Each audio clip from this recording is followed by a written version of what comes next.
Shalom Tamidim. Shemot hapo'el, verbs, kal, kotel v'katul. Kal, active and passive participles. An overview. So, what is a participle? A participle is a verbal adjective. That is, it's an adjective that has been formed from a verb. As an adjective, a participle will usually describe a noun.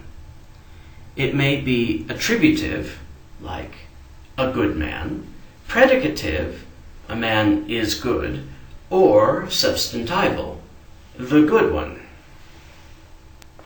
As a verb, a participle may have a subject, a direct object, and various prepositional phrases.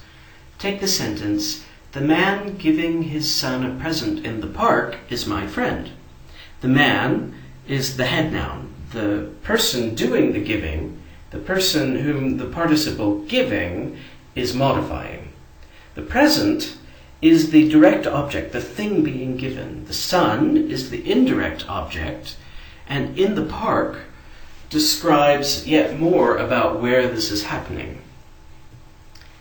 A participle will also have voice. It will be active or passive. In the active voice, the subject performs the action. The man giving the present is my friend. In the passive, the subject has the action done to it. The present that was being given was a book. In subsequent videos, we will look at the ways to form or spell participles, how to take a verbal root and transform it into a kal, active or passive participle. In this video, let's focus more on how to use participles in sentences. So don't worry so much about the spelling or the form of the participles. I will color code things. Just focus on how they're used in sentences. So, participles can be attributive. They can describe a noun like any adjective. Take this sentence, ozen shoma'at, a hearing ear. Notice it's an ear, ozen, and then we have a participle, shoma'at, describing the ear just as the adjective tova could. We could have ozen tova, a good ear, but we can also have ozen shoma'at, a hearing ear, an ear that hears. Or we could have bizroa netuya, with an outstretched arm. Literally, with an arm, bizroa, that is outstretched, netuya. Remember, an attributive adjective will usually follow the noun that it modifies and agree with it in gender, number, and definiteness. The same thing is true of attributive participles. Hayom haba, literally, the day, the coming one, that is, the day that is or was coming. Notice both yom and ba, the noun and the participle, have definite articles. Take this as well. Luchot even kthuvim ba'etzba Elohim. Luchot, though it looks like a feminine plural, is actually a masculine plural of luach. So it does not have a definite article, and it's masculine plural, though it takes the feminine plural ending. Tablets, and they're what? Tablets that are kthuvim, tablets that are written. Masculine plural ending im on kthuvim. This is a passive participle. Tablets of stone, written with the finger of God. Participles can also describe an implied noun, that is, a noun that's not explicitly mentioned in context, acting almost like a noun themselves. So, Oseh shamayim va'aretz, we're describing God here as the one who made heaven and earth, the maker of heaven and earth. Or, some participles in Hebrew are so often used in this way that they basically become nouns of their own. Shofet literally means one who judges, but it can also basically just mean a a judge. Participles quite commonly are used as the main component of the predicate of a sentence. Adjectives can function predicatively like this when they disagree with their noun in definiteness but agree in gender and number. So take ha'ish tov or tov ha'ish. The man is good. Ha'ish and tov are both masculine singular, but tov does not have the article on it, so it's a full sentence. With the participle, ha'ish holech, we have the man is walking. In this case, walking is describing the man. He is what kind of man? He's a man who is walking at the moment. A predicative adjective quite often comes before its noun, but the predicative participle usually comes after. When participles are used predicatively, they're translated more like verbs than they are like adjectives, but the focus of the participle is on describing the noun more than it is on describing the action itself. If a Hebrew author had wanted to focus more on the action, he would use a perfect or an imperfect, a finite verbal form. But when he uses a participle like ha'ish holech, the man is walking, the sentence is more about describing something about the man than it is about the act of walking. A participle does not encode tense in its verbal morphology.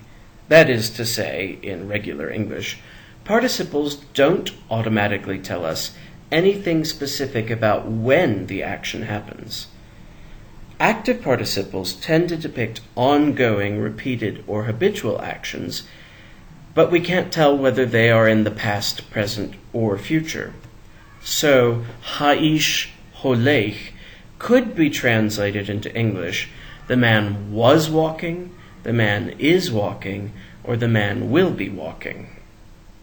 Passive participles, on the other hand, tend to depict a state that results from a prior action. But this state can be past, present, or future. So, hasefer kathuv. Somebody at some point previously has written down the book. They've physically written all the letters of the book. But that action could have been sometime in the past. Somebody had written it, so the book was written. Or it could be present, that we have a book in our hand that is written or has been written. Or it could be that the book has not yet been written. It will be written in the future. So the book will have been written or will be written. But in either case, the act of writing precedes the state of having a book with writing in it. Does that make sense?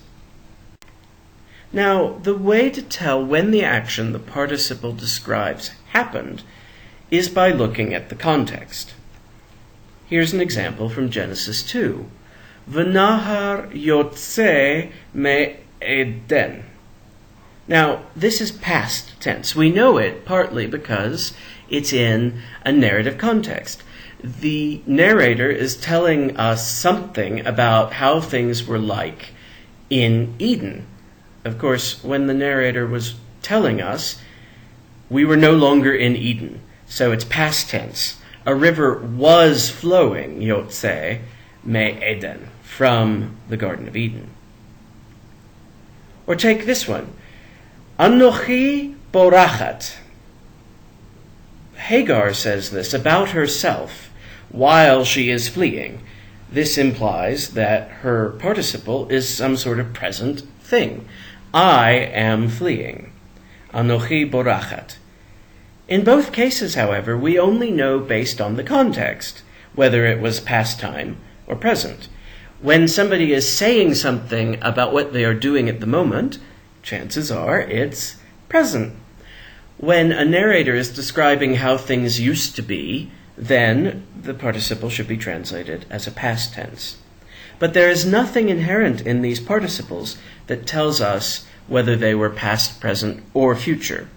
It's only because of the context.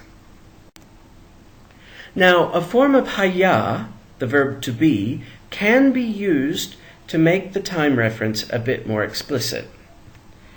So, Umoshe haya ro'eh tzon yithro. With the perfect form, haya, which is often used in narrative about completed past events, this indicates to us, as well as the fact that the narrator is describing things that happened in the past, that the participle ro'eh, shepherding, is occurring in the past time. Now Moses was shepherding the flock of Jethro. V'kiseh David yihyeh nachon. Now, the imperfect yihyeh often talks about incomplete or even future actions. And here it's talking about the throne of David will be established at some point after this was said. But in both of these cases, the participle itself doesn't encode time. We have some more indication of time, both from context and from either the perfect or imperfect of the verb haya. Quite often the particle hine is used before a participle. In past or present contexts, this is chiefly to draw extra attention to the action, as hine typically does. So imagine you're sitting with Joseph's brothers, debating what to do with him after they've thrown him into the pit. V'hinei orchat Yishmaelim ba'a. And look! And you turn with them to see a caravan of Ishmaelites was coming in the distance. In a future context, hine plus a participle typically indicates immediately impending action. This seems especially common in prophetic predictions. Hincha shochev im avotecha. You are about to sleep with your fathers. Or, Hinni nothno biyadcha hayom. Hinni, behold me, it's hine with a suffix. Nothen, hinni nothen, I'm about to give. And then hinni nothno, with an object suffix, I'm about to give it into your hand today. Now, remember that participles are verbal adjectives. Anything an adjective can do, a participle can also do. Participles, also because they are verbal adjectives, can act like verbs. The force of a participle, though, is more on describing their head noun than on describing the action itself.